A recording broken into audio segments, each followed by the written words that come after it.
crafting, dioramas and video games. Is there a better combination?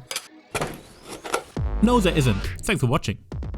Whoa, hold up. I'm just messing with you. How about we craft something simple with quality? Something colorful and fun, like Kirby riding a star through clouds. So make yourself comfy and enjoy this little adventure. This is what we're going for. Kirby riding on a star through glowing clouds. For this build, I choose a 9V battery, some leftover copper PCB, a bunch of orange 5 and 3mm LEDs I had laying around, and some LED filament which you might recognize from Boule Hobby Time's awesome builds. This plushie is too big so I 3D printed a smaller one with some clear orange resin. Why? Well, because now we can light up the star from the bottom and make him shine. You don't have to though, and can just grab a Kirby figure or amiibo. They won't glow, but you also don't have to paint them. Now our first problem is the battery. It needs to be changeable later, but the display doesn't have space and the battery won't fit. I guess you don't hear that very often.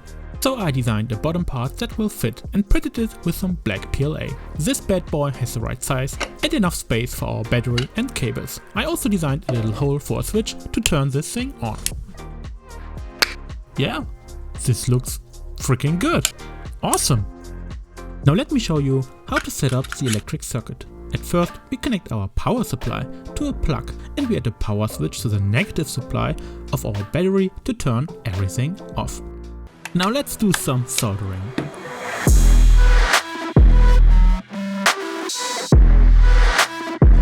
Oh, and we need a hole.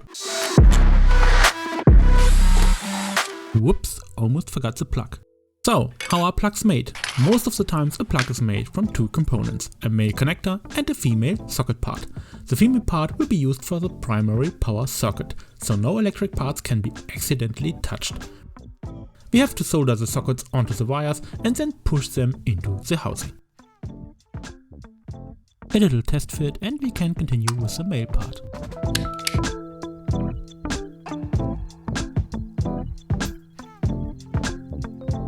You might have guessed by now that I like to use shrinking tubes, so why not put a shrinking tube on top of some shrinking tubes? Ah, perfection. Now we can pull the cable through and connect the plug, and everything can be disassembled too. For the next step we pick our copper PCB. This will be used to connect all the LEDs. The orange 5 and 3mm LEDs will be soldered onto it parallel, so they each get the power supply voltage of 9V. The red and blue cable coming from the bottom are connected to the battery, and by soldering them onto the PCB, the two copper lines function as a power supply for the LEDs.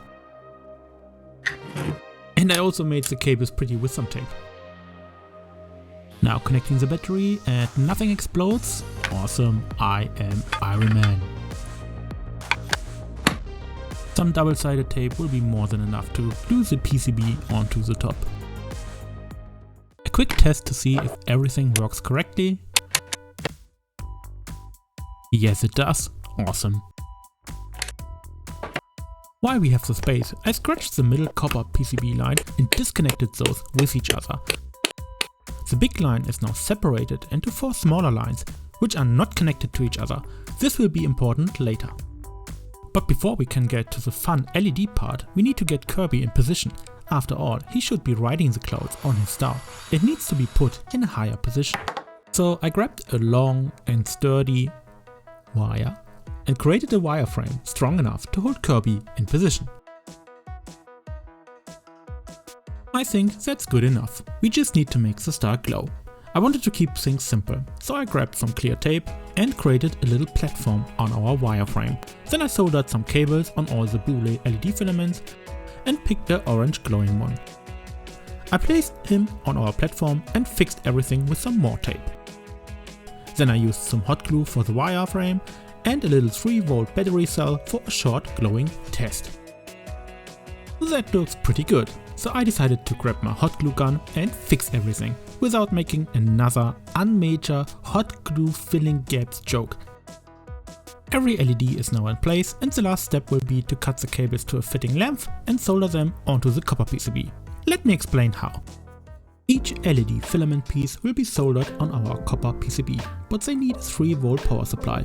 But instead of using a second power supply, we connect the filament pieces in a serial circuit, not parallel like our orange LEDs. This way, the 9-volt power supply is shared between those 3 filaments.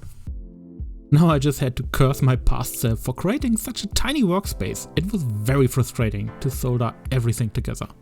But I think it was worth the struggle. But hey, we are missing some stars. Whee! Thanks Kirby! I designed and 3D printed 2 different sizes of stars with some clear orange resin. They fit our 5 and 3mm LEDs perfectly and are easy to assemble. A final light test with our new stars before we cover everything with cotton. I freaking love these LED filaments. They look amazing. Or like a sad lightsaber that has seen the latest movies. I'm so sorry, buddy.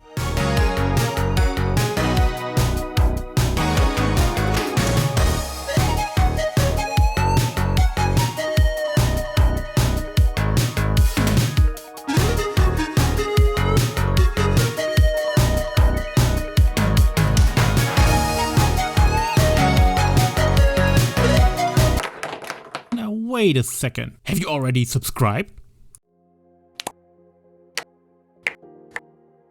Now let's get this sucker painted. After I spent 2 hours, I realized that the light was still visible from beneath. And I had to repaint everything with black. Much better. At first I painted the skin with 50 layers of purple and pink.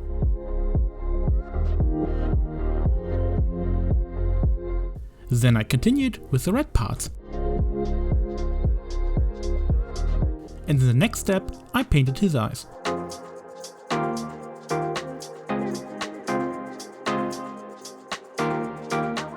I really love painting the eyes in the last step. It really brings this miniature to life. You cheeky little bastard turned out way too cute. That's it, we are finished. Now have a look at our last beauty shots. I want to thank all my Patreons for their awesome support: Sam Lurie, Ciaran Kushinan, Michael Jones and Fabricio Paredes. Thank you so much. Oh, and if you liked this video, you're gonna love this one.